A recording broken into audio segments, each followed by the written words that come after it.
বিসমিল্লাহির রহমানুর রহিম। আসসালামু আলাইকুম প্রিয় দেশবাসী।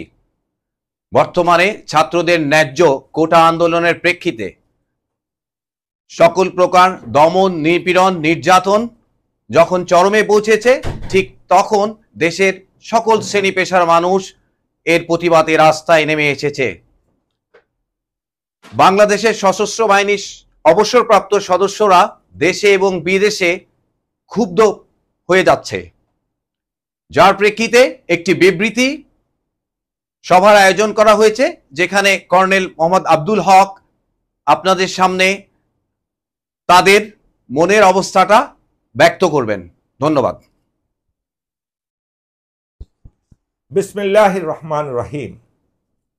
প্রিয় দেশবাসী, আজকে দেশের চলমান পরিস্থিতিতে আমরা এদেশের সামরিক বাহিনীর অবসরপ্রাপ্ত সদস্যগণ খুবই গভীরভাবে মর্মাহত ও হতাশাগ্রস্ত। সরকারি চাকরিতে বিদ্যমান বৈষম্যমূলক কোটানীতি বাতিলের ন্যায্য দাবি নিয়ে গত 1 জুলাই হতে কোমলমতি নিরীহ নিরস্ব শিক্ষার্থীগণ অত্যন্ত সুশৃঙ্খল ও শান্তিপূর্ণভাবে আন্দোলন শুরু করলে দেশের অসংখ্য মানুষের অকুণ্ঠ সমর্থন লাভ করে। আমরা অত্যন্ত উদ্বেগ ও উৎকণ্ঠার সাথে লক্ষ্য করছি যে সরকার তাদের সাথে কোনরূপ আলাপ আলোচনা না করে এ আন্দোলন প্রতিহত করার জন্য হিংস্র রক্তাক্ত পথ বেছে নেয়। প্রথমে ওবায়দুল কাদের ছাত্রলীগ ও যুবলীগের সশস্ত্র গুন্ডা বাহিনীকে নিরীহ শিক্ষার্থীদের উপর লেলিয়ে দেয়। তাদের বর্বরোচিত আক্রমণে নিরস্ত্র আন্দোলনকারীদের অনেকেই নির্মমভাবে হত্যাকাণ্ডের শিকার হয় এবং অসংখ্য আন্দোলনকারীকে গুরুতর আহত ও গুম করা হয় এবং এর প্রেক্ষিতে অসংখ্য লোককে দলে দলে গ্রেপ্তার করা হয় যারা আন্দোলন করছে। আক্রমণকারীদেরকে তাদের বিরুদ্ধে কোনো অ্যাকশন না নিয়ে যারা আক্রমণের শিকার, হত্যার শিকার, তাদের পরিবার বর্গকেও নানাভাবে নাজেহাল করা হচ্ছে।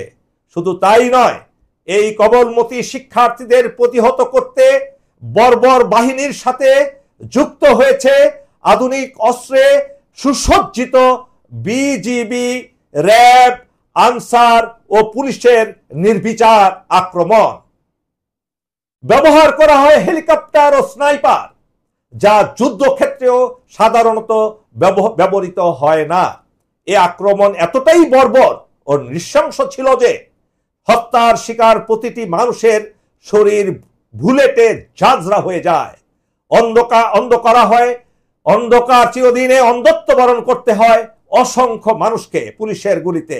এমনকি আক্রমণকারীরা হাসপাতালে গিয়েও গুরুতর আহতদের উপর নির্মম আক্রমণ চালায় এবং চিকিৎসা বঞ্চিত করে, যা কোনো সভ্য দেশে কল্পনাও করা যায় না। প্রিয় দেশবাসী, নির্লজ্জতা ও নির্মমতার এখানেই শেষ নয়। আন্দোলনকে দমাবার জন্য সরকার কারফিউ জারি করে দেশের জনগণের বিরুদ্ধে নামায় স্বাধীনতা, সার্বভৌমত্বের প্রতীক দেশপ্রেমিক সামরিক বাহিনীকে। লক্ষ্য করলাম জাতিসংঘ মিশনে ব্যবহৃত এপিসি ও অন্যান্য অস্ত্র সরঞ্জামাদিও ব্যবহার করা হয় শান্তিপূর্ণ সমাবেশে। অতি উৎসাহী কিছু অফিসার বিবেক বিসর্জন দিয়ে আন্দোলনরত মানুষের উপর স্বয়ংক্রিয় অস্ত্র দিয়ে ব্রাশ ফায়ার করে, যা আমাদের কল্পনাকেও হার মানায়। প্রিয় দেশবাসী, বহু ত্যাগ তিতিক্ষার বিনিময়ে অর্জিত গৌরব ধূলিসাৎ করা হয়, ধ্বংস করা হয় এর মাধ্যমে। অথচ আমরা বহু ত্যাগ তিতিক্ষার বিনিময়ে আমাদের পূর্বপুরুষরা এবং আমরা গড়ে তুলেছি মুক্তিযুদ্ধে নেতৃত্ব দানকারী দেশের গৌরবের আমাদের এই প্রাণের সেনাবাহিনী, সামরিক বাহিনী। সামরিক বাহিনীতে কর্মরত বর্তমান প্রজন্ম আমাদের অনুজ, আমাদের ছোট ভাই বোন ও সন্তান। তারা ইউনিফর্ম পরিধান করে বিদায় অনেক কিছুই খোলাখুলি বলতে পারে না। তাদের উপর চাপিয়ে দেওয়া হচ্ছে সরকারের অন্যায্য আদেশ এবং দেশ বিরোধী আদেশ তাদের উপরে চাপিয়ে দেওয়া হয়েছে। তারা যেহেতু কথা বলতে পারে না, তাই আজকে তাদের পক্ষ থেকে তাদের কথাগুলি আমরা আপনাদের সামনে তুলে ধরছি, তাদের মনের কথাগুলো। আমাদের দায়িত্ব তাদের অগ্রজ হিসেবে, আমাদের নৈতিক দায়িত্ব তাদের গঠনমূলক পরামর্শ দিয়ে সহায়তা করা। সুতরাং আমরা জনগণের বিরুদ্ধে এসব হীন কাজ থেকে সামরিক বাহিনীকে বিরত রাখার জন্য বর্তমান সরকারের সংশ্লিষ্ট সকলকে আহ্বান করছি।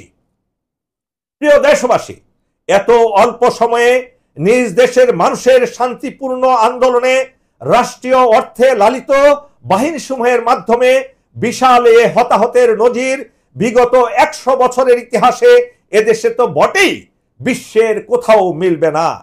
এমন হত্যাকাণ্ডের নিন্দা বা ধিক্কার ও প্রতিবাদের উপযুক্ত ভাষা আমাদের জানা নেই। বিপুল প্রাণহানির দায় অবশ্যই সরকারের, এবং এ সরকার সম্পূর্ণভাবে একটি অবৈধ সরকার। সাংবিধানিক শপথ ও আইন উপেক্ষা করে, তোয়াক্কা না করে সরকারের একাধিক মন্ত্রী প্রকাশ্যে চরম উস্কানিমূলক দায়িত্বহীন ভাষায় শান্তিপূর্ণ আন্দোলনকারীদের উপর তাদের লালিত গুন্ডা বাহিনীকে ঝাঁপিয়ে পড়ার নির্দেশ দেয়। এতে আমরা সমগ্র জাতি ও আন্তর্জাতিক সম্প্রদায় হতবাক, স্তম্ভিত, ক্ষুব্ধ, ব্যথিত ও গভীরভাবে মর্মাহত।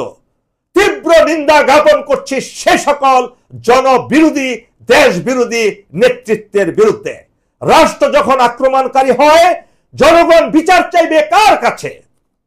প্রিয় দেশবাসী, আমরা মনে করি সংবিধান অনুযায়ী বেসামরিক প্রশাসনের সহায়তায় দায়িত্ব পালনের ক্ষেত্রে বিভিন্ন সময় কঠোর অবস্থান গ্রহণ করতে হয়, কিন্তু তা কোনো ক্রমেই দেশ ও জনগণের স্বার্থ বিরোধী হওয়া কাম্য নয়। এবং যতক্ষণ সে দায়িত্ব জনবিরোধী পর্যায়ে না পড়ে, ততক্ষণ পর্যন্ত সে দায়িত্ব পালন করা যেতে পারে। কিন্তু জনবিরোধী, দেশ বিরোধী হওয়ার উপক্রম হলেই তা থেকে বিরত হওয়া অবশ্যম্ভাবী হয়ে যায়, আবশ্যক হয়ে যায়। এই বাহিনীর সকল সদস্যগণ এদেশের সাধারণ জনগণেরই অংশ। বর্তমান অবস্থার প্রেক্ষিতে ছাত্র জনতার উপর মাত্রাতিরিক্ত বল প্রয়োগ, তাদেরকে দেখা মাত্র গুলি করার নির্দেশ, সেই নিরিখে সম্পূর্ণরূপে অবৈধ ও জনবিরোধী। এমনকি যে সংবিধানের দোহাই দিয়ে তাদের নিয়োজিত করা হয়েছে, সে সংবিধানের মূল চেতনার পরিপন্থী এটা একই সাথে ফৌজদারি অপরাধ। একই সাথে যে সকল ছাত্র ছাত্রী এবং জনগণকে হত্যা করা হয়েছে, তাদের আত্মীয় স্বজন, তাদের বাবা মাকে পুলিশ, এই দেশের নির্মমভাবে পুলিশ তাদের বিরুদ্ধে নৃশংস অভিযান চালাচ্ছে। রাতে গিয়ে, গভীর রাতে বিভিন্ন বাড়িতে গিয়ে তাদের উপর হানা দিচ্ছে। প্রিয় দেশবাসী, বর্ণিত অবস্থার প্রেক্ষিতে আমরা সরকারকে পরামর্শ দিচ্ছি, অবিলম্বে দেশপ্রেমিক সামরিক বাহিনীকে এই নিষ্ঠুর অপারেশন থেকে প্রত্যাহার করে ব্যারাকে ফিরিয়ে নেওয়া হোক। শুধু সামরিক বাহিনী নয়, এদেশের হত্যাকারী পুলিশ বাহিনী, RAB, Bangladesh border guard, Ansar, সকল বাহিনীকে প্রত্যাহার করতে হবে। কেননা এদেশের জনগণের, এদেশের ছাত্র ছাত্রীদের, এদেশের আপামর মানুষের তাদের মুখের ভাষা কেড়ে নেওয়া যায় না। প্রত্যেকটা মানুষের তাদের নিজস্ব মতামত প্রকাশের স্বাধীনতা আমাদের সংবিধান দিয়েছে। এটা কারো বাপের সম্পত্তি নয়, এটা স্তব্ধ করার অধিকার নাই। ক্ষমতা চিরস্থায়ী নয়, ক্ষমতা চিরস্থায়ী নয়। এই ক্ষমতাকে চিরস্থায়ী করার কোনো কারণ নাই। মরতে হবে, প্রত্যেককে মরতে হবে। আপনাদের সে কথা আমরা মনে করিয়ে দেই। একই সাথে সামরিক বাহিনীর সকল অফিসার ও সৈনিকদের আমি সকল অবসরপ্রাপ্ত কর্মকর্তা, জেসিও, এনসিও, সৈনিকবৃন্দের পক্ষ থেকে উপরে যে উল্লেখ করেছি সে কার্যকলাপ থেকে বিরত থাকা থেকে সংবিধানের মূল দাবি অনুযায়ী জনগণের পাশে থাকার জন্য বিনীতভাবে অনুরোধ করছি, আহ্বান জানাচ্ছি। প্রিয় দেশবাসী, আমরা মনে করি এখনো সময় আছে সামরিক বাহিনীর ঘুরে দাঁড়িয়ে এ কলঙ্ক মুছে দেওয়ার। একই সাথে কলঙ্ক মুছে দেয়ার মনে রাখতে হবে আমাদের প্রিয় সামরিক বাহিনী, এ দেশ স্বাধীন করেছি আমরা, আমাদের পূর্বপুরুষেরা। আমাদের সামরিক বাহিনী না থাকলে কিয়ামত পর্যন্ত এদের স্বাধীন করার ক্ষমতা কোনো নেতার ছিল না। সারা দেশবাসীর নেতৃত্ব দিয়েছে স্বাধীনতা যুদ্ধে আমাদের সেনাবাহিনী। এ কথা ভুলে গেলে চলবে না।